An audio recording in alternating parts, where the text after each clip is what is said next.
Moab was not one of the nations that Israel was supposed to destroy as they laid claim to the promised land.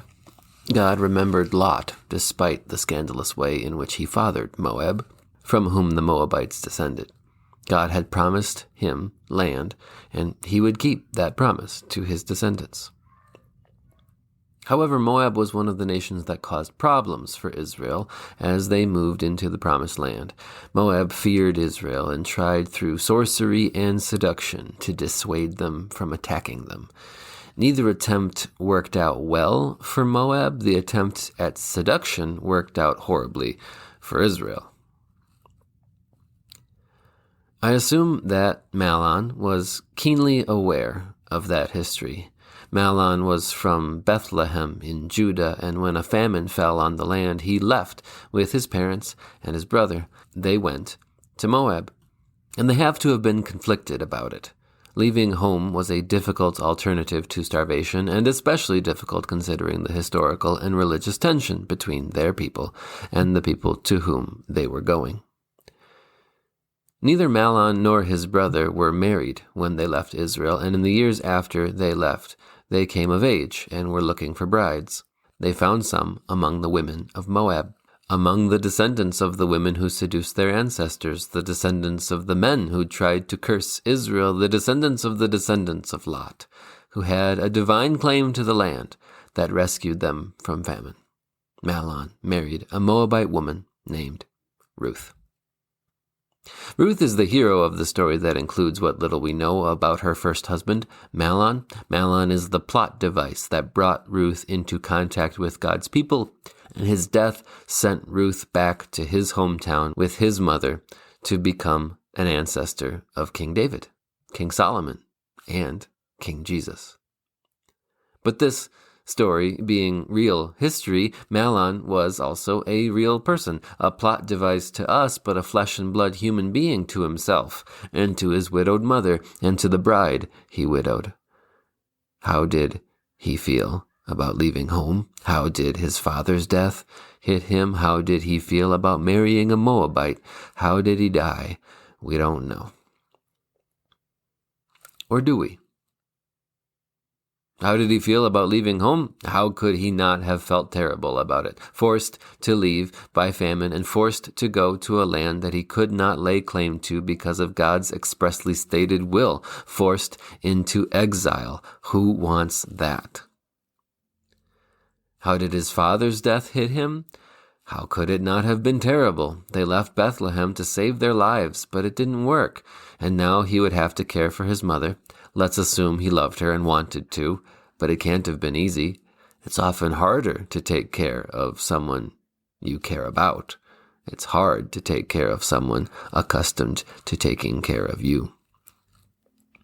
How did he feel about marrying a Moabite? Let's assume he loved her and wanted to, but it can't have been easy. Marriage isn't easy. Crossing culture isn't easy. Casting off historical and religious baggage is never lightly done. And that's what's remarkable about what God accomplished through the flesh and blood plot device that was Mahlon. God used his own curse of the famine and the sweet seduction of marriage to bring Mahlon and Ruth together. He put an Israelite where he wasn't supposed to be and gave him a bride that he wasn't supposed to have, and then arranged death all around them so that Ruth was the one to cross cultures, so that Ruth would be the one to establish a home in Mahlon's hometown, so that the Moabitess Ruth would have a Jewish descendant named Jesus, who would be the Savior of all people, of all time. Oh, and Mahlon, how did he die? Did he take his wife's hand? Did he ask her to look after his mother? Did he worry about how the people he cared about would be cared for? Did he lament that the move that was to have saved their lives didn't? Did he even imagine that it had saved their souls?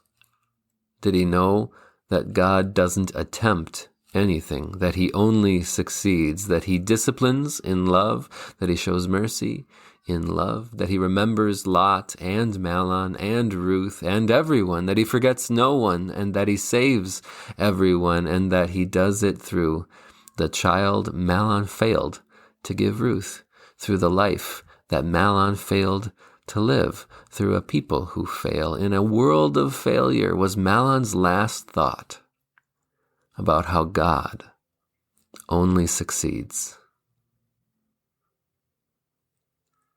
His first thought after his last sure was. We don't even have to assume.